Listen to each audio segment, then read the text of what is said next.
My soon-to-be wife laughed and said, "I'm not signing a prenup, don't be ridiculous." I replied, "I respect your decision." Then I canceled the caterer, the venue, and the florist for our wedding. 2 days later, she was crying on the phone to me. I, 34 male, am, or I guess was, getting married in 3 months. My fiancée, Jennifer, 30, and I have been together for 4 years. It's been good. Easy. We met, we clicked, we moved in together after a year, and I proposed last Christmas. I own a small but successful data analytics company. I started with 2 friends right out of college. I poured my entire life into it. Long nights, ramen dinners, the whole cliché. It's finally paying off, and I'm comfortable. Not mega rich, but the company is my baby, and it has real value. Jennifer is a great person, or so I thought. She works in marketing, has her own career, and we've always kept our finances mostly separate. Just splitting shared bills for the apartment I own. She moved into my place. About a month ago, my lawyer, who helped me set up my company, strongly advised me to get a prenuptial agreement. He said it's standard practice for any business owner. It wasn't about love. It was about protecting the company from being torn apart in a potential divorce. It protects my business partners, my employees, everything. It seemed logical. I wasn't trying to protect a vast family fortune, just the thing I had bled for a decade before she was even in the picture. The terms were simple. What's mine before the marriage stays mine, what's hers stays hers, and anything we build together gets split 50-50. Fair, right? I brought it up with Jennifer last Tuesday. We were tasting cake samples at our kitchen counter. It was a happy domestic moment. Me, "Hey, so my lawyer brought something up that we should probably discuss. A prenup." She stopped mid-chew, a little blob of buttercream on her lip. She looked at me, then let out a sharp, loud laugh. Not a giggle. A full-on condescending laugh. "Jennifer. A prenup? Don't be ridiculous, Michael. We're not 70-year-old billionaires. That's the most unromantic thing I've ever heard." I tried to explain. I talked about the business, my partners, the employees whose livelihoods depend on the company's stability. I stressed that it was about protecting it, not hiding assets from her. Me, it's just a piece of paper to safeguard the business. Everything we build from this point forward, we build together. This is just about what I built before. No, it's a vote of no confidence. It's like you're planning the divorce before we even have the wedding. I'm not signing an "in case we break up" contract. It's tacky and insulting. I can't believe you'd even ask. She wasn't yelling. It was worse. It was this calm, dismissive arrogance, like I was a child asking for something stupid. She wiped her mouth, pushed the cake box away, and said the line that sealed it. "Jennifer, honestly, Michael, I'm not signing a prenup. End of discussion." I just looked at her, the calm way she said it, the finality. It was like a switch flipped in my head. All the warmth drained out of the room. I wasn't angry. I was clear. In that moment, I saw the future. Any disagreement, any major life decision would be met with the same dismissive wall. Her way or no way. The prenup wasn't the issue anymore. It was a symptom of a much bigger problem. It was about respect. I nodded slowly. "Okay, I respect your decision." And I did. She had every right to refuse, and I had every right to respond to that refusal. The next morning, I didn't say a word about it. We had breakfast, she went to work, everything was normal. As soon as she was gone, I opened my laptop. I pulled up the wedding planning folder. I had paid for the majority of the big-ticket items so far out of my savings. I spent the entire morning initiating the cancellations. It wasn't just a few simple calls. I was on the phone with the venue coordinator, which was followed by a formal email referencing the cancellation clause in our contract. I had to fill out a digital form to relinquish the date for the caterer. Each step was a cold, bureaucratic process. With every "your cancellation is confirmed" email that landed in my inbox, it felt like another door slamming shut on the life I thought I was building.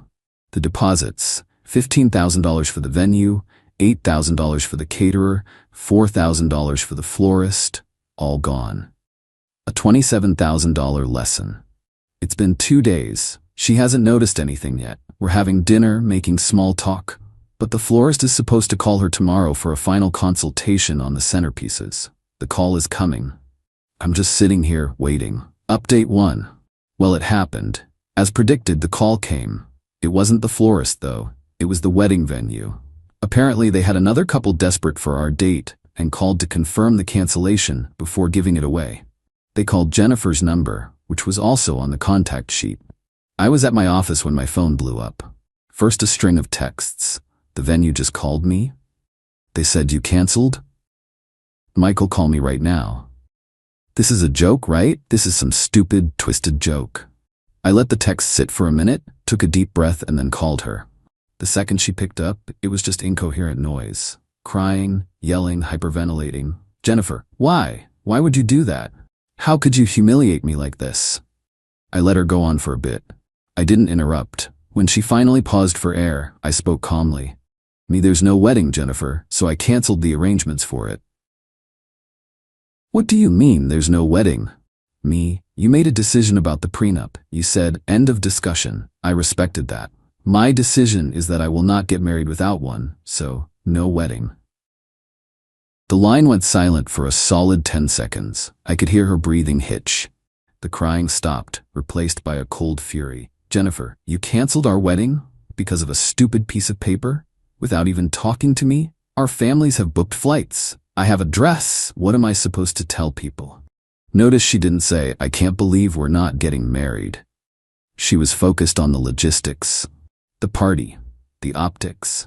You tell them the truth. We disagreed on a fundamental legal and financial issue and couldn't move forward. "Jennifer, they'll think you're a monster, that you're controlling." Maybe. Or maybe they'll understand that protecting the business I built for a decade is a reasonable request. That's when her mother, Barbara, got involved. Jennifer must have been at her parents' house. I heard muffled shouting, and then a new, steely voice was on the line. "Michael, I don't know what kind of power trip you are on, but you are going to call that venue back and fix this right now. You have embarrassed my daughter and our entire family." "With all due respect, Barbara, this is between Jennifer and me. She is my daughter. You think you can just pull the rug out from under her, humiliate her, and expect us to be quiet? You've already spent the money. Just reinstate the bookings, and we can all move past this little tantrum of yours." A tantrum. That's what she called it. They genuinely believed my calm, logical consequence was an emotional outburst. They thought I could be scolded back into compliance. That's not gonna happen. The deposits are gone. The wedding is off. I ended the call there. For the next week, it was a full-on assault from her family. I was still living with her, and the tension was unbearable. She moved into the guest room, and we existed like ghosts in the same space. I wanted to tell her to leave that very first night, but I held back. It wasn't out of kindness. It was strategic. Kicking her out immediately would make me the villain, giving her the perfect story of being thrown onto the street by her cold-hearted ex.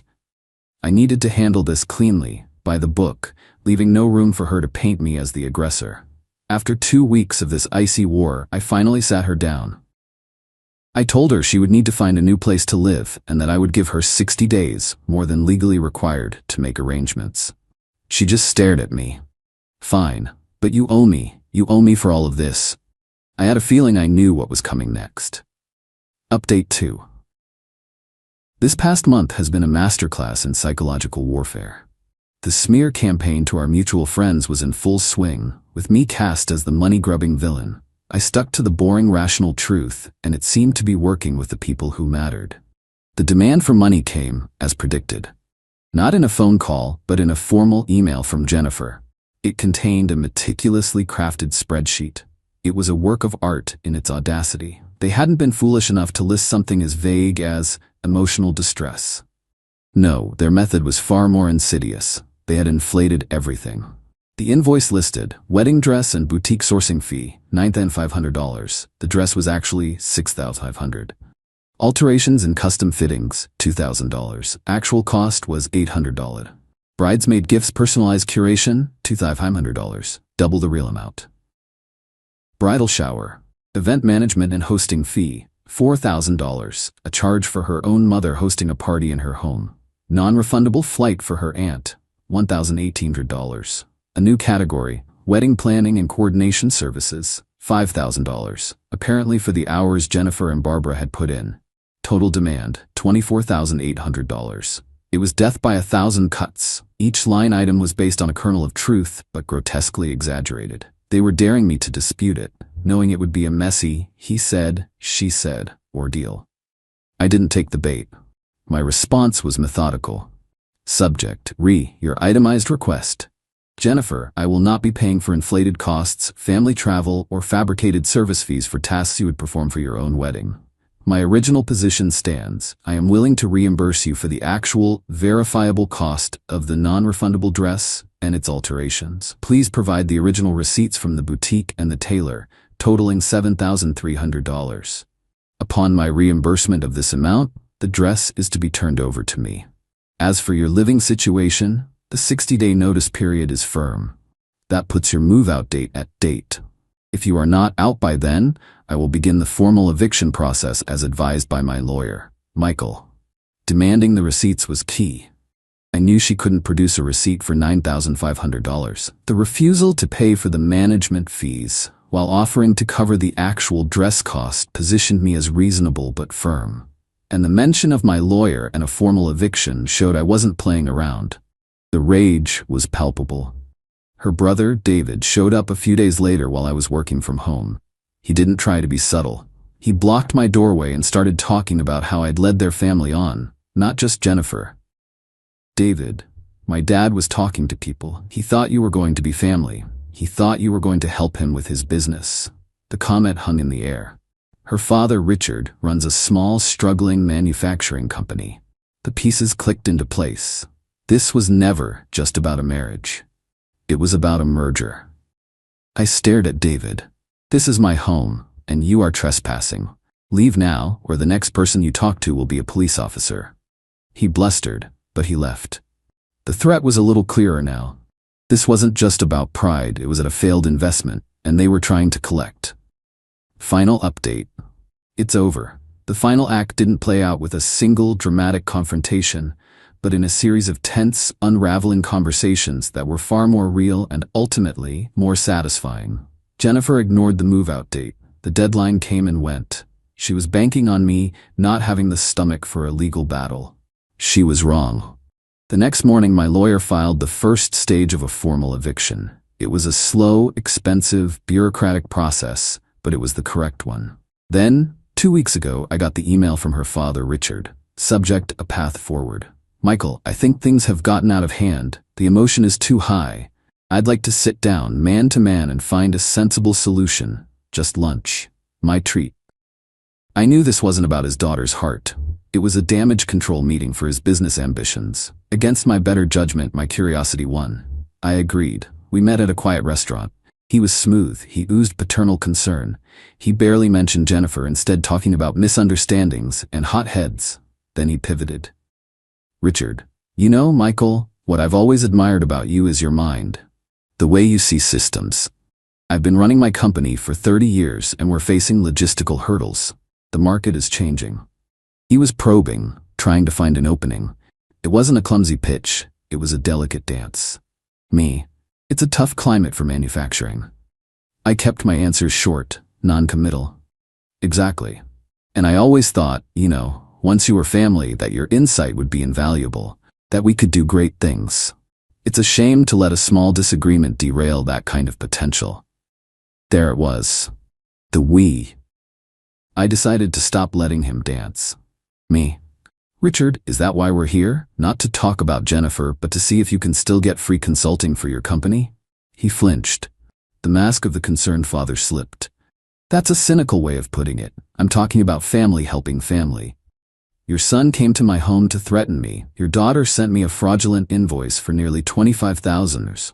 Your wife screamed at me over the phone. That's not how my family operates, Richard. What you call helping family sounds a lot like a hostile takeover. The conversation fell apart. It wasn't a clean monologue from me. It was a messy, tense exchange. He got defensive, denied everything, accused me of being arrogant, of misinterpreting everything. But the desperation was clear. I wasn't scoring points with a speech.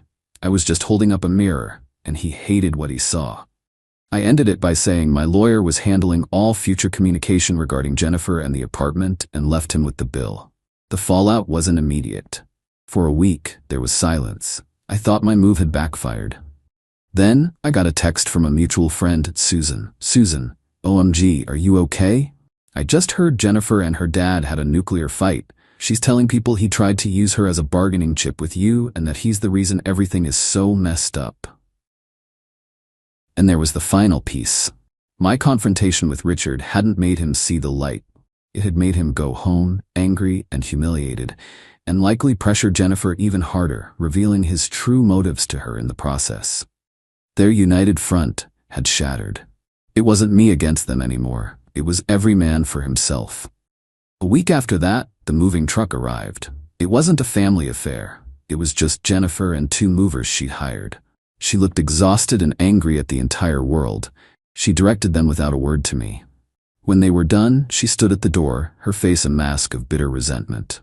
Jennifer, I hope you and your precious money are very happy together. There was no sadness, just spite. Me, I hope you find what you're looking for, Jennifer. And she left. The eviction was halted, the apartment is quiet, I lost the deposits and I have some legal fees, but it's the best money I ever spent. The justice wasn't a single moment of revenge. It was watching their greed and entitlement become the instrument of their own undoing. They didn't just lose a wedding or a potential financial windfall. They turned on each other. And that's a kind of fallout no amount of money can fix.